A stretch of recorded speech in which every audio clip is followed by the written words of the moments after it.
What's likely to happen tomorrow? I will speak for 5 minutes because there are a lot of things that I could actually speak about technological future, and there are excellent books today. I mean, Economist has produced a super book that I just recently read, and I've written something about technological future. But I'll just give you some hints. And the reason why I'm telling you this is most of these things will happen because of information technology. That is the central theme. IT has now moved from periphery to the center. IT is a driving force. IT is no longer a nice thing to have, a luxury to have, but if you do not have IT, you will probably not exist or survive. Tell a Citibanker not to use information technology. Citibank will collapse. Of course, somebody can argue that Citibank will collapse even otherwise. That's a separate issue. But the point is that without information, all the electronic, there's not this funds transfer and so on. Just about everything is so completely dependent on information technology. IT is not just increasing speed or accuracy any longer. IT is actually giving rise to new products. In banking, there are products, banking, insurance, and so on. So without IT, the products could not exist. So IT is not only facilitating or improving the speeds of doing things, but IT is enabling you to offer far different kinds of services and products to your customers. And I think that's the important thing that IT is enabling you to design different kinds of cars. It's not just a question of improving by 5-10% any longer. Without IT, you could not exist. Without IT, animation would not exist. Even films would not exist, today. I mean, they can, but in a competitive world of today, it's impossible that somebody without using IT could be competitive, could be so competitive and could still survive. It's impossible to even imagine. That's the point I'm trying to bring home. Now, what's likely to happen? Let's just portray some picture. Now, what I'm really going to talk about is probably what's likely to happen in the next this century.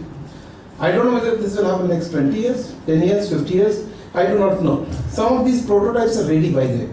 I must tell you at the beginning, before this 5 minutes, shall I say, tour of the future, that quite a few times, technologically things are possible, but they don't become commonplace and they don't become used very often because of the economy. Take Concorde. Concorde used to take you from Europe to USA in 3 hours, right? Concorde stopped flying. Why did it stop flying? Not because of technology. Concorde has a great technology and can take you from Europe to America in 3 hours. I myself negotiated a contract with a company in Detroit who wanted to bring a plane from New York to Mumbai in 90 minutes in 2015 or 18 or whatever. So they wanted to have software which manages several things and so on. Now that is possible. In tomorrow's world, it would be definitely possible to fly from New York to Mumbai in 90 minutes. That's not impossible at all. But for the technology that will be required to support will be affordable by many to fly continuously and to maintain that airlines, I do not know. Whether it will take 20 years, 50 years, 80 years. So technologically something could be possible even now, but whether that will become commonplace and will be used very commonly in 20 years or 80, I do not know. But these things will almost definitely happen during this century. So that's the kind of perspective I want to bring before I speak. Whether something could just be taken as science fiction that Mr. Godbole is talking to his hat. But all these have corroborated evidences without which I wouldn't be speaking. Why can't we have a flying car, for instance? Now somebody can say, a plane requires to take a start, right? And like an aerodrome. Now, if in Villeparle or anywhere, if you start, each car begins to take a start, it will be a very different kind of sight. But then if helicopter can fly without any start, why can't cars? Now I have 6 books on flying cars right here. There are a huge number of designs that are being debated. By the way, all this is going to be possible with information technology, please understand. To give you some perspective, the latest creation of an artificial cell, I'm sure you know this, in the US, there was an artificial life that was created, okay? That was through computer simulation. In 2003, Human Genome Project was supposed to be completed, which is going to sequence and all the genes, which are 100,000 in our body, or 40,000 being the main genes, and we have, the whole project of sequencing the gene was completed by the year 2000, not 2003. 3 years earlier than what was contemplated and thought. I was in the US then. Clinton came on the television and actually announced very proudly that we have finished human genome project successfully. And all that was possible because of computer simulation. Today, nanotechnology, for instance, we talk about becoming invisible. Nanotechnology will allow you to become invisible. Now, I don't want to go into the technology of technical aspect of why it is possible, but just to give you some flair of, if you put a stick in water, you see the stick as bent. Why do you do that? Because when you see an object, it's because the light falls on the eye with the object, and the light is, then falls onto your eyes, right? Now, when the stick bends, because of the refractive index, I'm sure you know this. Okay. Now, if the refractive index is less, then it will start bending more. If the refractive is still less, then it will start bending still more.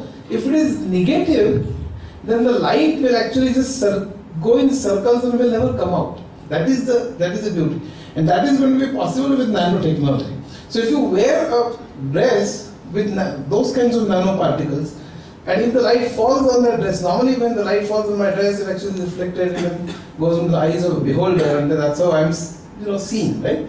But if the light falls on that particle, and if the index is such that the light doesn't come out at all, and therefore there's no question of that light going back into the eyes of the person who's looking at it, I will be invisible for that person. Now, this is just one. There are hundreds of such things which are possible. The trains going at 500, 800 kilometers per hour, which is not science fiction at all. Today 400 is possible. So 5 to 800 is nothing impossible. So Bombay Pune is like 10 minutes, that kind of stuff. It's very, very easily possible.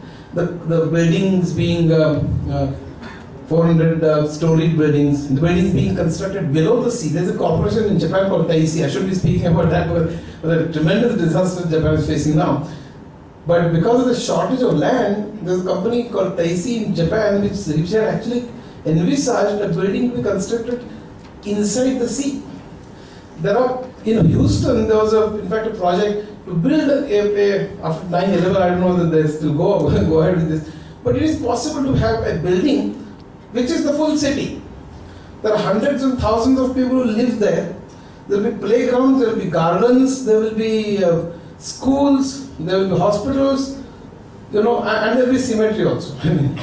So if somebody is just born there, they can spend the entire life there and then drop dead in the same building. I mean, there are hundreds of such things that I can actually talk about.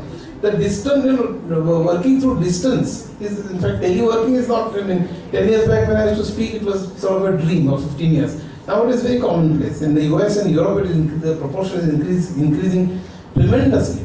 Now in tomorrow's world, in India it will take some time, but tomorrow's world, if you have a screen, a very big screen, okay, and I have 4 managers, okay, I don't have to go to the office and call my managers to a meeting. All the managers are sitting at home, and I'm sitting at my home, and there's a video camera which is projecting an image. Today we see that in Times Now, CNN, IBM, all these windows, each one. What is that? I mean, that's the same thing. So you need not travel. All that you can do is sit at home and then discuss and take decisions. Similar thing would happen in colleges, schools, and therefore many of the offices by the way in tomorrow's world are likely to become museums. Almost all offices, in fact. I mean, you need not work. You need not go or travel to work, and so on and so forth. There are hundreds of things I could actually go on. But the important thing is, why am I telling you this? I am telling you this because it is information technology will not be dead. Recession, no recession. Slowdown, no slowdown. IT is no longer a luxury. It is at a central place. So IT will not be dead.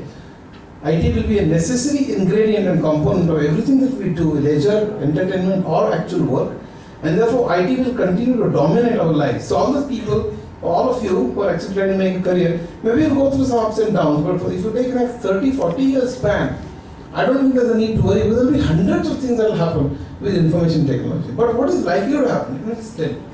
What is likely to happen is that the applications will change. Now, last 5 minutes, please understand and listen to this very carefully, but I think it's very important for us to understand what's likely to happen and what we should do. And this is from my experience.